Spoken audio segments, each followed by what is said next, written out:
Un sueño puede comenzar en una pequeña comunidad y llevarte hasta uno de los escenarios más importantes del mundo.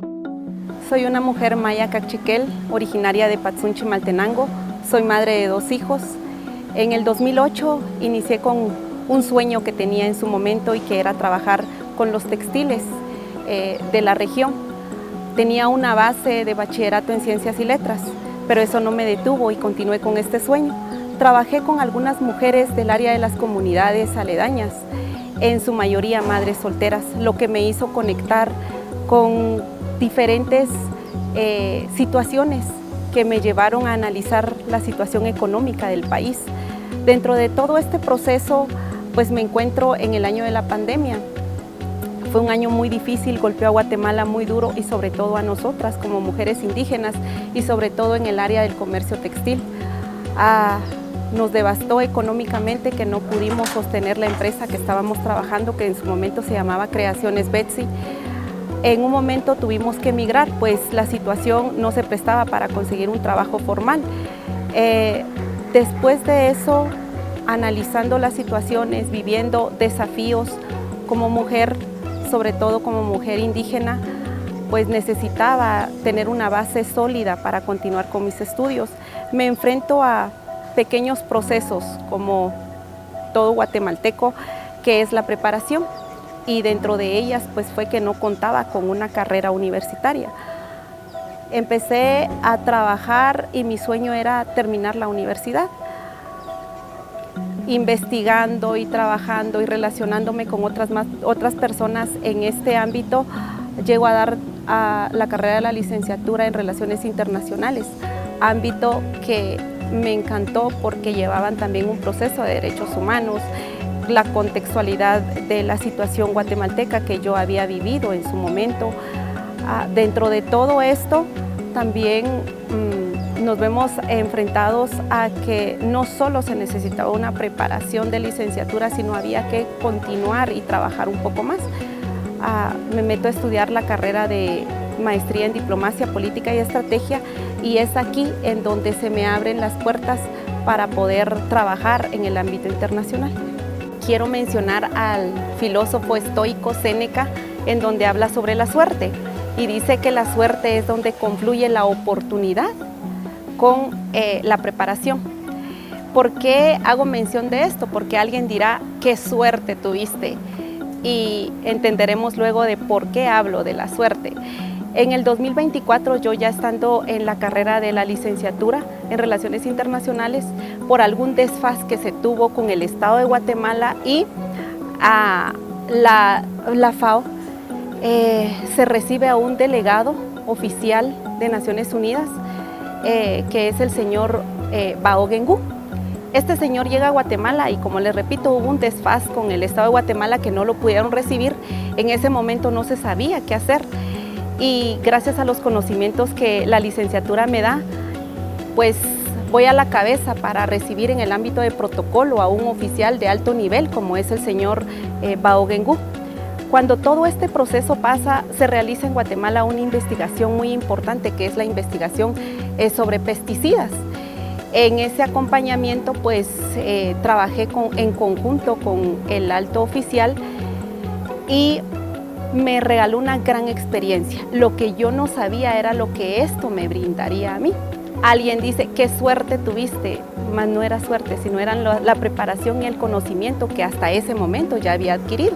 Puse en práctica todo el proceso de protocolo que se me había enseñado, el conocimiento de la etiqueta también fue parte importante, y pues el seguimiento que se le tenía que dar en una negociación, en el ámbito de investigación.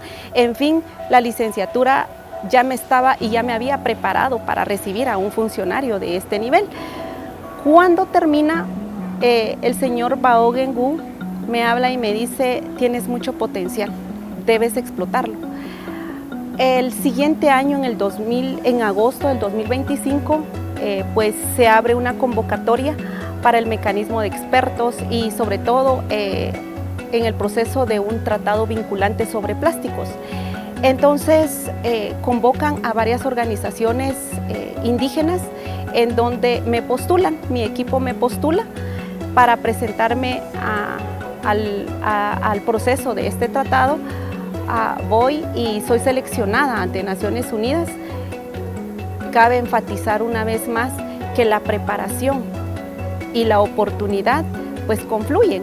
Entonces salgo seleccionada, viajo a Ginebra, Suiza en agosto del 2025 y pues llego y participo como miembro observador por primera vez en Naciones Unidas. Fue una experiencia realmente importante para mí, para mi carrera, sobre todo por la licenciatura que ya traía bajo mis brazos en aquel momento. Bueno, entonces se celebra este año 2025 la sesión 25 del Foro Permanente de las Naciones Unidas sobre cuestiones de pueblos indígenas, en donde nuevamente mi equipo me postula, Maya Guayop me postula para poder presentar y representar a los pueblos indígenas también del área de Chimaltenango. Me aceptan. Este proceso no es sencillo, cabe resaltar, porque es un proceso de selección también en donde se revisan quiénes aportan, de qué manera se puede aportar. Sí sé que el resultado de los estudios, sobre todo de la maestría, también aportan un valor muy fuerte, un valor grande para todo este proceso. En este proceso llegamos al foro permanente que se realizó desde el 17 de abril para el 2 de mayo. Llego al foro permanente y nos toca trabajar muy duro para poder presentar las propuestas que se le hacen a los estados en cuestiones de pueblos indígenas. La Comisión recomienda al foro permanente que adjunten en su informe el 25 periodo de sesiones el código de conducta mencionado. También recomienda que los financiadores de gobierno y privadas cumplan fielmente con los principios fundamentales. Por ejemplo, en caso de daño y violación a derechos que prevean mecanismos de reparación, brinden protección contra las violaciones y los derechos humanos. Ser transparente en sus gestiones y procedencia de sus recursos. Finalmente, es urgente que los propios pueblos indígenas establezcamos nuestros propios modelos de desarrollo y de cooperación para evitar imposiciones y neocolonialismos. Muchas gracias. Su historia comenzó enfrentando grandes desafíos: la perseverancia, el deseo de seguir aprendiendo y una sólida formación profesional le abrieron las puertas para representar a Guatemala y a los pueblos indígenas en el Foro Permanente de las Naciones Unidas. Presentarme en Naciones Unidas para mí es algo sumamente especial, es importante. La creación del Foro Permanente pues es un logro para el pueblo indígena, y esto me hace renombrar el año de 1923, cuando en la Sociedad de Naciones se crea o se logra la primer campaña a favor de los pueblos indígenas, a favor de formar el Estado del pueblo indígena. Y de ese año hasta el 2000, cuando se crea el Foro Permanente y se logra dar por hecho el Foro Permanente como un mecanismo para los pueblos indígenas. Y luego también pensar que en el 2006 el Consejo aprueba la Declaración de Naciones Unidas sobre Pueblos Indígenas, y en el 2007 lograr la primer sesión en el Foro Permanente, pues para mí es un hito histórico representar al pueblo indígena en el Foro Permanente, que considero que esto lleva demasiada responsabilidad, y nuevamente regreso a poder tomar en consideración que la preparación para estar en espacios como estos son clave para poder incidir, representar y poder hacer un buen papel en el Foro Permanente. ¿Qué temas se tocaron? Pues como les comentaba, se celebró el 25 aniversario del Foro Permanente y se tocaron temas como la salud en tiempos de conflicto. Esto es algo muy interesante. Se tocaron temas sobre la transición justa para los pueblos indígenas. También se tomó la salud, como ya lo habíamos dicho, que fue el tema principal.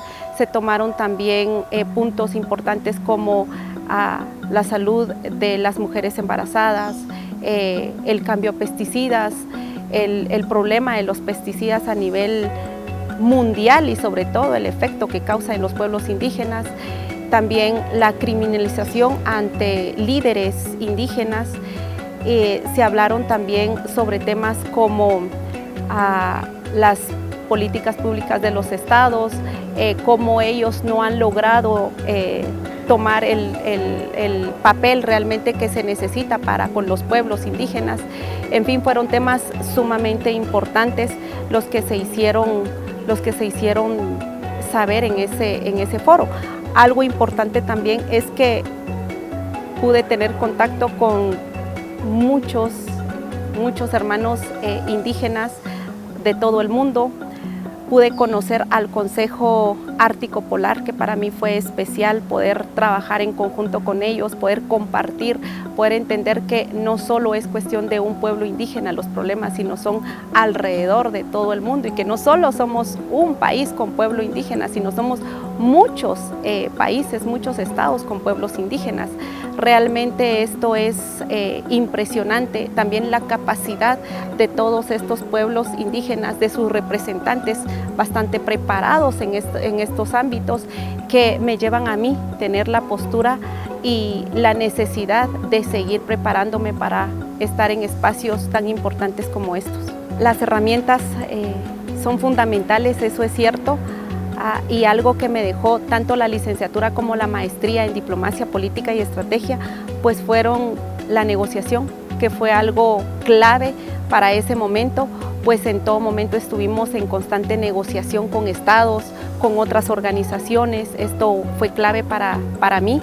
Algo importante también fue la comunicación, que si bien es una de las herramientas en las que debemos trabajar, debemos prepararnos para influir en este ámbito, y es la comunicación.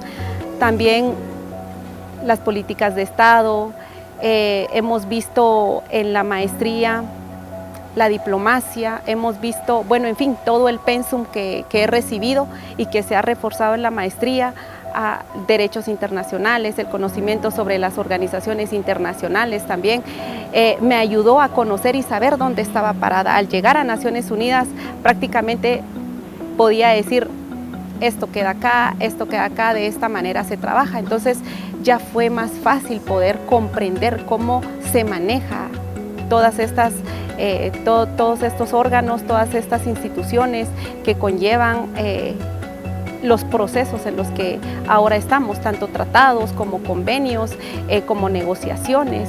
Bueno, podría decirles que las herramientas fueron clave para esto, y sobre todo posicionarme, porque no es lo mismo llegar empíricamente y llegar con conocimiento, y sobre todo que lo respalden a uno, ¿verdad?